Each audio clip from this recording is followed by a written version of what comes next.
भारत के तटीय शिपिंग यानी कोस्टल शिपिंग में पिछले 10 सालों में 118% की बढ़ोतरी हुई है। 118%? हाँ, 118%। ये कोई छोटा मोटा आंकड़ा तो है नहीं। बिल्कुल नहीं। और ये अपने आप नहीं होता, इसके पीछे एक बहुत बड़ी सोची समझी मशीनरी काम कर रही है। आज हमारे पास जो स्रोत है वो हमें इसी मशीनरी के अंदर ले जाएंगे, जिसका नाम है सागरमाला। बिल्कुल, और इस चर्चा का मकसद सिर्फ ये बताना नहीं है कि सागरमाला क्या है, बल्कि ये समझना है कि ये क्यों है। हाँ, मतलब इस 118% की ग्रोथ के पीछे की वजह क्या है। सही कहा। हम इसके उद्देश्यों, इसके 5 सबसे जरूरी हिस्सों और उस पूरे सिस्टम को देखेंगे जिसे भारत की विशाल तटरेखा और जलमार्गों को बदलने के लिए बनाया गया है। ठीक है, तो शुरुआत करते हैं एकदम बेसिक सवाल से। सागरमाला कार्यक्रम जो 2015 में बंदरगाह, जहाजरानी और जलमार्ग मंत्रालय यानी MOPWS ने शुरू किया, इसका असल मकसद क्या है? क्या ये सिर्फ मौजूदा बंदरगाहों को नया रंग रोगन करने जैसा है? ये सवाल बहुत अच्छा है, क्योंकि ज्यादातर लोग यही समझते हैं कि ये सिर्फ बंदरगाहों का प्रोजेक्ट है, लेकिन असल में ये उससे कहीं ज्यादा बड़ा है। अच्छा। हाँ, इसका मुख्य उद्देश्य बंदरगाह बनाना नहीं, बल्कि भारत में लॉजिस्टिक्स की लागत यानी सामान को एक जगह से दूसरी जगह ले जाने के खर्चे को कम करना है। ओके, तो फोकस लागत कम करने पर है। ये दिलचस्प है। बिल्कुल, स्रोतों से ये बिल्कुल साफ है कि सोच ये है कि कैसे कम से कम इंफ्रास्ट्रक्चर इन्वेस्टमेंट के साथ देश के आयात निर्यात यानी एक्सिम और घरेलू व्यापार को ज्यादा से ज्यादा फायदा पहुंचाया जाए। मतलब अगर लॉजिस्टिक्स की लागत कम होती है तो हमारे देश में बनी चीजें दुनिया के बाजार में ज्यादा सस्ते और कॉम्पिटिटिव हो जाती हैं। एग्जैक्टली। और इसके साथ 2 और बड़े लक्ष्य जुड़े हैं। एक, परिवहन के तरीकों में सड़कों और रेलवे पर से बोझ कम करके पानी के रास्ते, मतलब अंतर्देशीय और तटीय जलमार्गों का इस्तेमाल बढ़ाना। हाँ, उनकी हिस्सेदारी बढ़ाना।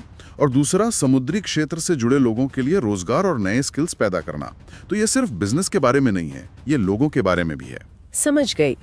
तो इस विशाल योजना को लागू करने के लिए इसे कुछ हिस्सों में बांटा गया होगा। मैंने सुना है इसके 5 स्तंभ या पिलर्स हैं। हाँ, ये 5 स्तंभ ही सागरमाला की पूरी कहानी बताते हैं।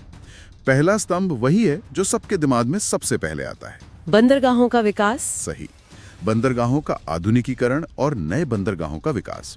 इसका मतलब है कि हमारे जो पुराने बंदरगाह हैं उनमें नई टेक्नोलॉजी लाना, उनकी क्षमता बढ़ाना, ताकि वे ज्यादा जहाजों और सामान को हैंडल कर सकें। हाँ, और जहां जरूरत हो वहां बिल्कुल स्क्रैच से नए ग्रीनफील्ड बंदरगाह बनाना।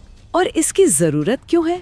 क्या हमारे मौजूदा बंदरगाह काफी नहीं है? जैसे जैसे भारत का व्यापार बढ़ रहा है, बंदरगाहों पर दबाव भी बढ़ रहा है। अगर पोर्ट्स कुशल नहीं होंगे तो जहाजों को अपनी बारी के लिए समंदर में कई कई दिन इंतजार करना पड़ता है, जिसे टर्न अराउंड टाइम कहते हैं। बिल्कुल, जितना ज्यादा इंतजार उतना ज्यादा पैसा और समय बर्बाद। आधुनिकीकरण इसी बर्बादी को रोकता है। ओके, ये बात समझ में आती है। तो आपने एक world class super efficient port बना दिया, लेकिन मैं सोच रही हूँ अगर उस पोर्ट तक पहुँचने वाली सड़कें टूटी हुई हैं या वहाँ तक कोई रेल लाइन ही नहीं है, तो उस शानदार पोर्ट का क्या फायदा? आपने बिल्कुल सही नस पकड़ी है। सामान तो वहीं अटक जाएगा। और इसीलिए दूसरा स्तंभ है बंदरगाह कनेक्टिविटी में सुधार। ये शायद इस पूरे प्रोजेक्ट का सबसे अहम हिस्सा है। एक बेहतरीन पोर्ट तब तक बेकार है जब तक सामान आसानी से वहां तक पहुंच ना सके। सही कहा। यह स्तंभ बंदरगाहों को सड़कों, रेलवे लाइनों, अंतर्देशीय जलमार्गों और यहाँ तक कि पाइपलाइनों के नेटवर्क से जोड़ने पर फोकस करता है।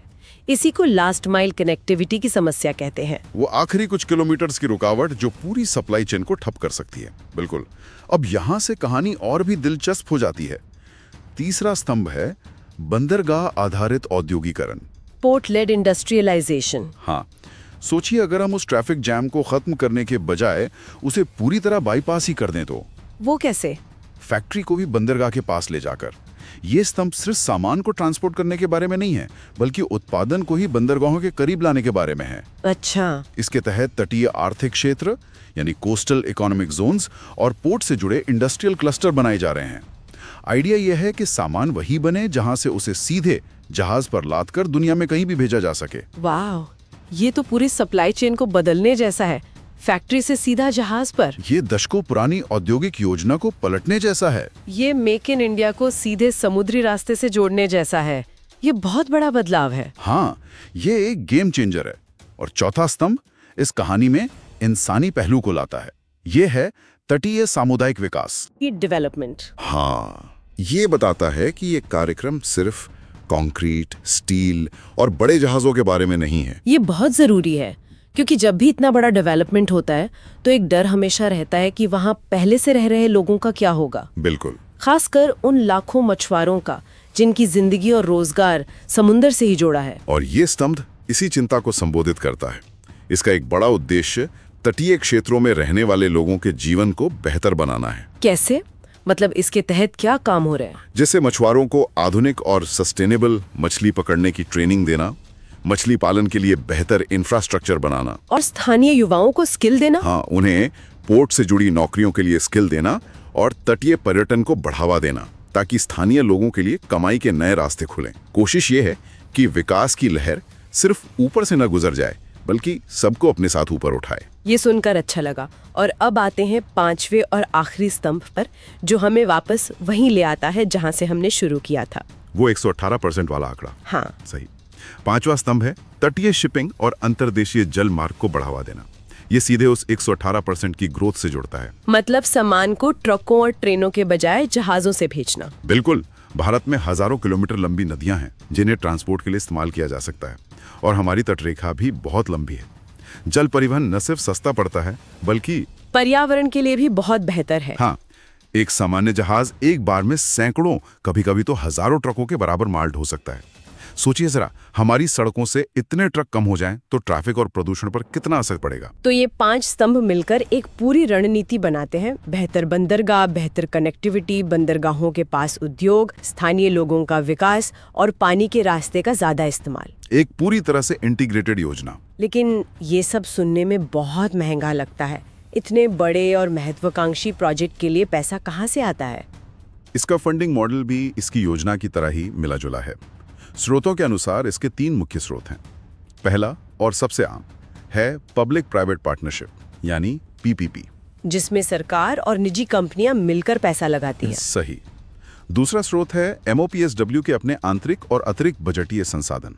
और तीसरा है सहायता अनुदान, यानी ग्रांट इन एड, जो खास प्रोजेक्ट्स के लिए दिया जाता है। ठीक है, पैसा तो आ गया, लेकिन इतने बड़े पैमाने पर जहां केंद्र सरकार, कई राज्य सरकारें और प्राइवेट कंपनियां शामिल हों, वहां चीजों को मैनेज करना किसी बुरे सपने जैसा हो सकता है। हो सकता है। तो क्या इसके लिए कोई मजबूत सिस्टम बनाया गया है? हाँ, और ये बहुत जरूरी था। बिना एक मजबूत संस्थागत ढांचे के ये प्रोजेक्ट नौकरशाही में फंसकर रह जाता। अगर हम सागरमाला को एक बहुत बड़ी फिल्म प्रोडक्शन की तरह देखें तो इसका ढांचा समझना आसान हो जाएगा। अच्छा, ये दिलचस्प एनालॉजी है, बताइए। सबसे ऊपर है राष्ट्रीय सागरमाला शीर्ष समिति, यानी NSA। इसे आप फिल्म का प्रोड्यूसर समझ सकते हैं, जिसकी अध्यक्षता जहाजरानी मंत्री करते हैं। हाँ, इसका काम है फिल्म का विजन तय करना, बड़े फैसले लेना और ये देखना कि सब कुछ सही दिशा में जा रहा है। ठीक है, प्रोड्यूसर हो गया। अब डायरेक्टर कौन है? डायरेक्टर है सागरमाला समन्वय और संचालन समिति, यानी SCSC, जिसकी अध्यक्षता कैबिनेट सचिव करते हैं। अच्छा। डायरेक्टर का काम होता है सेट पर सभी विभागों के बीच तालमेल बिठाना। SCSC भी यही करती है। ये केंद्र सरकार के अलग अलग मंत्रालयों जैसे सड़क, रेल, वित्त और राज्य सरकारों के बीच तालमेल बिठाती है, ताकि सब मिलकर एक ही लक्ष्य के लिए काम करें। और राज्यों की भी तो अपनी भूमिका होगी। बिल्कुल। राज्यों के स्तर पर राज्य सागरमाला समितियां हैं, जिनकी अध्यक्षता मुख्यमंत्री या राज्य के बंदरगाह मंत्री करते हैं। इनका काम अपने अपने राज्य में चल रहे प्रोजेक्ट्स पर नजर रखना है और उन्हें तेजी से लागू करवाना। हाँ, और इस ढांचे में एक और खास खिलाड़ी है, सागरमाला डेवलपमेंट कंपनी लिमिटेड, यानी SDCL। इसका क्या रोल है? SDCL को प्रोजेक्ट्स को लागू करने में मदद के लिए बनाया गया था, लेकिन यहाँ एक बहुत ही सूक्ष्म और महत्वपूर्ण बदलाव हुआ है। वो क्या? इसका नाम बाद में बदलकर सागरमाला फाइनेंस कॉर्पोरेशन लिमिटेड, यानी SMFCL कर दिया गया। नाम में डेवलपमेंट से फाइनेंस का ये बदलाव दिखाता है कि अब इसकी भूमिका सिर्फ प्रोजेक्ट बनाने से ज्यादा उनके लिए पैसा जुटाने और वित्तीय प्रबंधन पर केंद्रित हो गई है। मतलब ये कोई स्थिर योजना नहीं है, ये समय के साथ विकसित हो रही है। बिल्कुल। और शायद इसीलिए सागरमाला 2.0 भी आया है, जिसे 2025 में लॉन्च किया गया। एग्जैक्टली, सागरमाला 2.0 इस कार्यक्रम का अगला चरण है। अब फोकस सिर्फ बंदरगाहों के इस्तेमाल पर नहीं, बल्कि पूरी मैरीटाइम वैल्यू चेन पर है, पूरी मूल्य श्रृंखला पर। इसके नए फोकस क्षेत्र हैं जहाज बनाना, उनकी मरम्मत करना और पुराने जहाजों को तोड़कर रिसाइकल करना। ये एक बहुत बड़ा कदम है। मतलब अब भारत सिर्फ जहाज़ों का इस्तेमाल करने वाला देश नहीं, बल्कि जहाज़ बनाने और उनका रख रखाव करने वाला एक प्रमुख केंद्र बनना चाहता है। सही। ये एक आत्मनिर्भर समुद्री उद्योग बनाने की दिशा में एक स्पष्ट संकेत है। और ये सब किसी बड़ी तस्वीर का हिस्सा होगा, है ना? ये कोई अलग थलग योजना तो नहीं लगती। नहीं, बिल्कुल नहीं। सागरमाला मैरीटाइम इंडिया विजन 2030 नाम की एक बहुत बड़ी और व्यापक रणनीति का एक अहम हिस्सा है। तो ये देश के पूरे समुद्री क्षेत्र को अगले दशक में बदलने के एक बड़े ब्लूप्रिंट का हिस्सा है। हाँ, और इस ब्लूप्रिंट को सफल बनाने के लिए एक और बहुत बड़ा कदम उठाया गया है। वो क्या है? निवेश। बंदरगाह बनाने और उनके रखरखाव के क्षेत्र में 100% प्रत्यक्ष विदेशी निवेश यानी FDI की अनुमति है। 100% FDI? और वो भी ऑटोमेटिक रूट के तहत। इसका मतलब है कि एक विदेशी निवेशक को भारत के पोर्ट सेक्टर में पैसा लगाने के लिए सरकारी दफ्तरों के ज्यादा चक्कर नहीं काटने पड़ते। ये वैश्विक निवेशकों के लिए एक बहुत बड़ा और स्पष्ट संकेत है। हाँ, ये ऐसा है जैसे भारत ने अपनी पूरी तटरेखा पर एक बड़ा सा ओपन फॉर बिजनेस का साइन बोर्ड लगा दिया हो। ये दिखाता है कि सरकार इस क्षेत्र में निजी पूंजी और अंतर्राष्ट्रीय विशेषज्ञता को आकर्षित करने के लिए कितनी गंभीर है। तो इस पूरी चर्चा को समेटते हैं, हमने उस चौंकाने वाले 118% के आंकड़े के साथ शुरुआत की थी।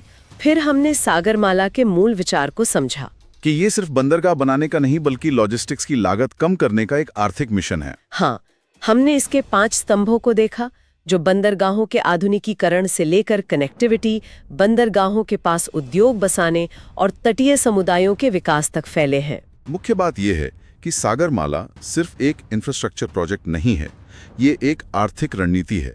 इसका उद्देश्य भारत की सबसे बड़ी प्राकृतिक संपत्ति, उसकी समुद्री सीमा को देश के औद्योगिक और व्यापारिक ढांचे से गहराई से जोड़ना है, ताकि पूरी अर्थव्यवस्था ज्यादा कुशल और प्रतिस्पर्धी बन सके। सही कहा।